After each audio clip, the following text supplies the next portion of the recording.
guys, so today I want to share another story with you. Today I want to talk about 90 Day Fiance, Usman uses Lisa, plus Ed lies exposed, plus Darcy discovers Tom has a girlfriend. Okay, guys, this is going to be a quick review of last night's episode of 90 Day Fiance, and I'm going to start with my favorite couple, which is Lisa and Usman. Hands down, Usman's becoming my favorite person on the show, okay? Because I can't stop looking at him. He's like a science project. I'm thinking, how does this work? I cannot take my eyes off of him. So in this week's episode, Lisa finally comes over from the US, and when she got off the plane, people, she was like a dog in heat. I'm not joking. Like, hey, get rid of your friends. Because he brought his friends along. She was like, get rid of them. I want you to myself. She was kissing all over him. I'm thinking, oh my gosh, this can't get any worse. But then it did. They get back to the hotel room. They send the camera crew away and they slam the door. And I'm thinking, my brain went into shock. I couldn't think anymore. I'm like, no, he's not going to do what I think he's going to do, people, which is turn Lisa into a pocket pussy.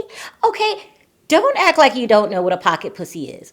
A pocket pussy is the name that inmates, people that have been to prison. Like I've asked my cousins about being a pocket pussy. They've told me the truth. I have lots of relatives in prison, people, and they talk about this pocket pussy thing. It's when they make a vagina, a woman's vagina, with soap and paper towels. So weird. What else are they supposed to do? And they make love. They F the hell out of that pocket pussy, okay? It's also called a fifi. But the fifi has no face. It can't talk back to you. It just relieves the person that's using it, okay? This is what Usman is turning Lisa into, okay? Because it's obvious, people, he absolutely has no love, no attraction for her, except for one thing, and that's to get into the U.S. He said it every 5 minutes this episode, how he wanted world dominance. He wanted to be the number one R&B and rap artist there was.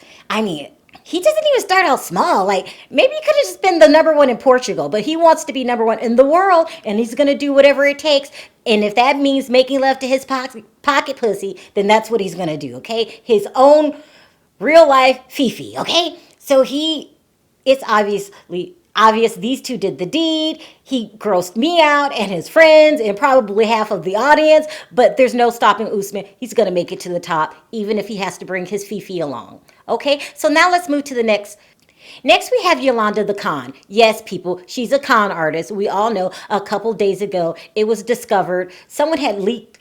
A friend of hers, an ex of hers, leaked some text messages where she admitted that she knew that Williams, with an S, is a catfish. So now we're watching her act out on last night's episode as if she's so shocked because he took all his pictures down from Instagram and changed his name. He's not answering her calls, and she's supposed to be distraught. And you know what I say to that? Yolanda, go back to acting classes. You're not fooling me or anybody else, you con.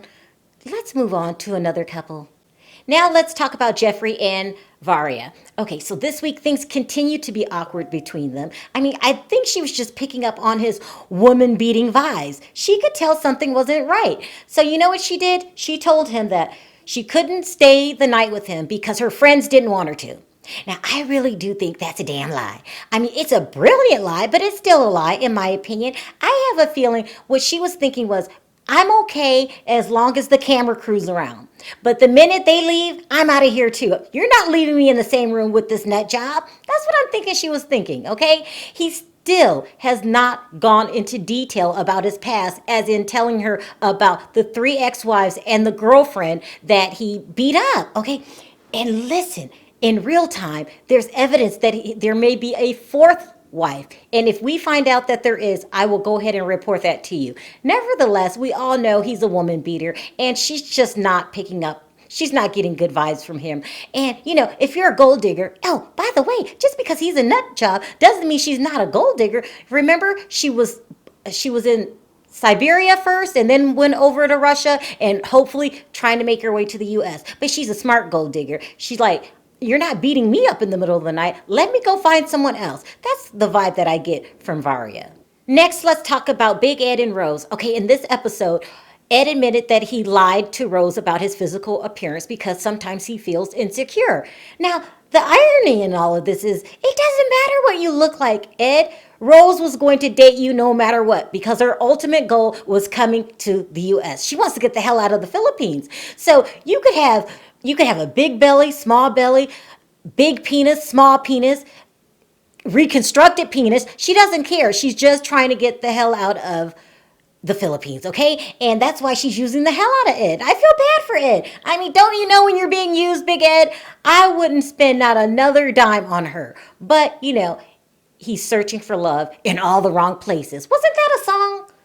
Anyway, that's what he's doing, looking for love in all the wrong places. And so we got more of that this week, only this time these two were together and it wasn't on FaceTime. Okay, let's move on.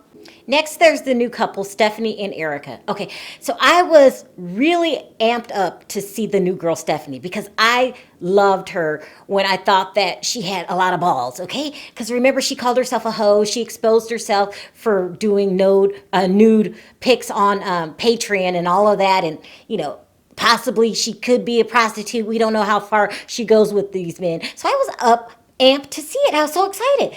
But she was different than what I saw. In this episode, she was supposed to come out and let her parents know that she was bisexual. But she didn't do it. She got scared at the last minute and said she wasn't ready yet. And I thought she would be like just telling them like it is. Like, hey, listen, I'm bi. Deal with it, But I guess it's a hard thing to do when it's not your situation and it isn't me. So I'm going to give her a couple more weeks. But eventually you got to come out and let them know. People, your parents, I guarantee you, most likely, I don't know for sure, will love you just the same. She's probably making a big deal out of nothing, but then she knows her parents better than I do, so maybe there's a reason that she keeps holding this information back from her parents. But from what she said in my previous video, calling herself a hoe, being proud of who she is, I really thought she was going to tell her parents, and she totally chickened out. So I guess we got to wait a couple more weeks. Now let's move on. Next we have Avery and Ash. In this episode, we learned that Ash practically has his florist on his payroll, okay? Now, most people have their attorneys on their payroll, but not Ash. He has his florist. And according to the florist, he comes in and spends lots of money on flowers for different women, okay? Is this a shocker? No, I mean, come on. Avery already had a clue that this guy was a ladies' man because of the work that he does. He's a relationship, coach, whatever the hell it is. And all of his clients are women. So, it's just a matter of time before, I'll be talking about the breakup. So I don't have to go into it much now because, it's only a matter of weeks. Let's move on. And last but not least, we have Darcy and Tom. Okay, so Tom, who really doesn't call Darcy that much, who thinks she's a stage 4 clinger, okay, who feels that he needs a lot of space from her. She finds out this week that Tom is seeing someone else, okay, and she's shocked. I don't know what to say about my darling Darcy. I mean, I like her, but you know what? I don't even know if this is an act at this point. Can anybody be just that damn dumb? I mean, is my darling Darcy, is she in need of some kind of counseling? Because, how is she shocked? But, okay, in this episode, she was shocked and she cried on her sister Stacy's shoulder. Stacy was just as upset as Darcy was. Listen, and so, if you ask me and nobody has, thanks, Tom. It's about time you two broke up. I couldn't take it anymore. But, I do feel sorry for Darcy. I mean, just a little bit. Okay, you got me. I don't feel sorry for Darcy, and I can't wait to see her on the upcoming episodes, and hopefully she'll introduce us to her new boyfriend, Georgie, and hopefully it's somebody that likes her this time. She has that part of her personality, or part of her qualifications for a boyfriend must not be that into me. It's a qualification that she looks for.